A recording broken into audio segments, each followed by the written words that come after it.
Akala ko may kalaro lang ako dati. Pero bakit pati tatay ko nakita siya? Alam mo yung may imaginary friend ka nung bata ka? Ganon din ako.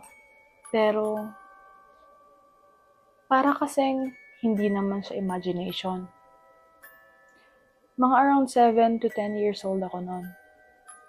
May friend ako na mas matanda sa akin ng konti. Mahaba yung buhok niya, tapos lagi siyang naka-red na polo at black jeans. Hindi ko alam kung saan siya galing. Basta bigla na lang siyang sumusulpot, tapos nakikipaglaro sa akin. Madalas, yung Barbie ko ang laruan namin. Normal lang talaga.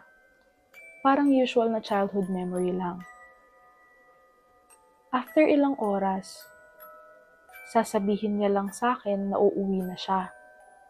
Wala namang kakaiba kasi syempre bata pa ako noon. Akala ko normal lang lahat. Hanggang isang gabi, nagising ako bigla. Pagtingin ko sa dresser, yung Barbie ko nakatayo na. Tapos yung suklay niya, gumagalaw. Na parang may nagsusuklay pero walang tao. Ang weird lang kasi hindi naman ako natakot. Hindi ako sumigaw. Parang alam ko na agad kung sino yon.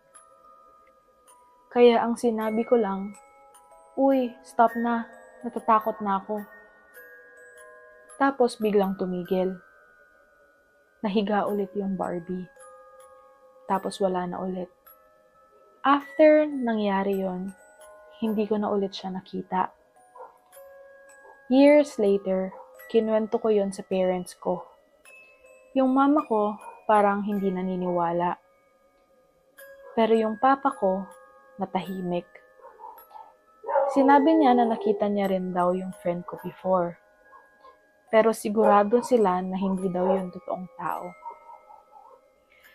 Fast forward, lilipat na ako ng bahay. Tumawag yung papa ko. Tapos sabi niya, may weird daw siyang request. Habang naliligo daw siya, nakita daw niya yung babae na dumaan sa CR. Tapos bumukas yung pinto ng kwarto ko. Tinawag niya, pero hindi daw siya pinansin. Tapos tinanong niya ako kung pwede ko daw bang kausapin. So pinagbigyan ko yung request ni Papa. Bumalik ako sa kwarto ko. Pagpasok ko, may naaamoy akong parang insenso. Kahit wala naman kaming ganun. Umupo lang ako sa sahig, tapos kinausap ko siya parang dati lang. Kinuwento ko lahat sa kanya. Kinuwento ko na may work na ako.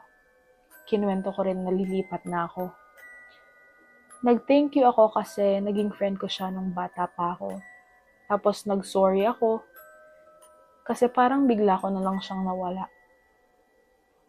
Sinabi ko rin na lilipat na yung parents ko at baka hindi na ako makabalik ulit. At sana, hindi siya malungkot kung nandoon pa siya. Tumayo ako, pinatay ko yung ilaw, tapos sabi ko lang, "Bye." Paglabas ko sa hallway, bigla na lang nag-click yung pinto at bumukas. Tapos, may narinig ako na sobrang hina pero malinaw. "See you." Hindi na ako bumalik. Kumaway na lang ako tapos umalis na. Ngayon, may anak na ako. Isang gabi habang pinapatulog ko siya, bigla ko siyang naalala. Kaya kinausap ko uli siya. Kinuwento ko lahat. Ipinakilala ko yung baby ko. Tapos, parang may narinig ako. Mahina lang. Parang tumawa lang siya. Tapos pumulong na, "Ang ganda naman." Hindi ko na siya kinausap ulit. Pero hanggang ngayon, napapaisip pa rin ako kung ano ba talaga siya.